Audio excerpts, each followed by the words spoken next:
Hello అండి, ఎలా ఉన్నారు? బాగున్నారా? ఈరోజు మన రెసిపీ వచ్చి కస్టర్డ్ పాయసం అనమాట. క్యారెట్ కస్టర్డ్ పాయసం చాలా రుచిగా ఉంటుంది. చాలా సింపుల్గా అయిపోతుంది అనమాట. ఒక్కసారి తిని చూసారనుకో మళ్ళీ మళ్ళీ ఇదే కావాలనిపిస్తుంది, అంత రుచిగా ఉంటుంది. ఫస్ట్ టైం మన ఛానల్ ఎవరైనా చూస్తున్నట్టయితే సబ్స్క్రైబ్ చేసుకొని దీని తయారీ విధానం చూసేయండి. ముందుగా మనకు కావాల్సినవి ఒక 2 క్యారెట్ అనమాట. ఇప్పుడు ఈ క్యారెట్ని పైన పొట్టంతా తీసుకుందాం.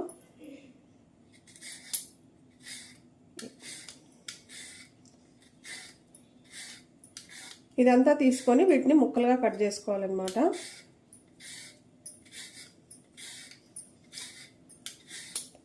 మంచి క్యారెట్లు తీసుకోండి, ఫ్రెష్గా ఉన్న క్యారెట్లు చాలా బాగుంటుంది అన్నమాట పాయసం అనేది.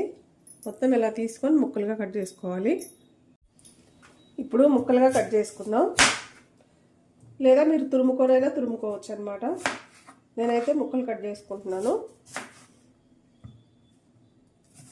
చిన్న చిన్న పీసెస్గా కట్ చేసుకోండి.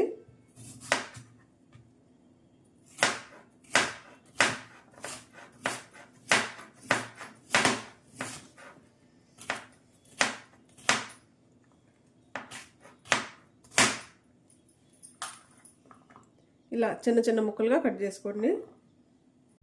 ఇప్పుడు మనం ఈ క్యారెట్ ముక్కలన్నీ తీసుకున్నాం కదా, కుక్కర్లో వేసుకోండి. ఇప్పుడు ఈ కుక్కర్లో ఒక టీ గ్లాస్ నీళ్ళు వేసుకోండి. కుక్కర్ మూత పెట్టుకొని 4 విజిల్స్ వచ్చేదాకా ఉడికించుకోండి. వీటిని ఇలా మెత్తగా మెదుపుకోవాలి. మనం ఇలా ఊరకనే మెదిగిపోతాయి. 4 విజిల్స్ పెట్టాం కదా, క్యారెట్ అనేది ఇలా మెత్తగా మెదిగిపోయింది కదా. దీంట్లోకి ఇప్పుడు పాలు వేసుకుందాం. చిక్కటి పాలు, మేగడతో ఉన్న పాలు ఒక 1/2 లీటర్ వేసుకోండి.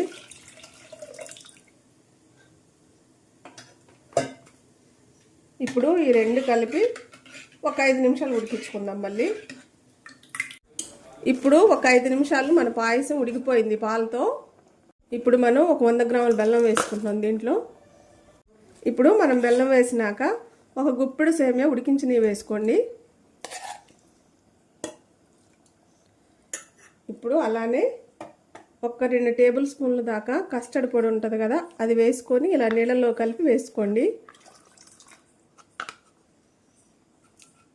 ఇప్పుడు మనం ఒకసారి కలుపుదాం దీన్ని.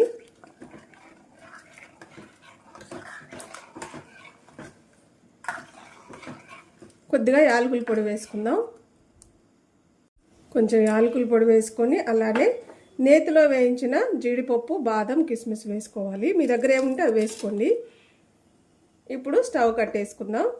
ఒక్కసారి కలిపి చూడండి ఎలా ఉందో. ఇప్పుడు స్టవ్ కట్టేసుకొని ఇది బౌల్లోకి తీసుకుందాం. మనం కస్టర్డ్ క్యారెట్ పాయసం అయితే బౌల్లోకి కూడా తీసుకున్నాం. చూడండి ఎంత బాగుందో. ఇది వేడిగా తిన్నా, చల్లగా తిన్నా, ఎట్లా తిన్నా కానీ సూపర్గా ఉంటుంది అనమాట. ప్రతిసారి ఒకేలాగా పాయసం కాకుండా ఇలా వెరైటీగా చేసి పెడుతూ ఉండండి. పిల్లలు చాలా ఇష్టంగా తింటారనమాట. కంపల్సరీగా ట్రై చేసి నచ్చితే లైక్ చేసి మన ఛానల్ ఫాలో చేయండి.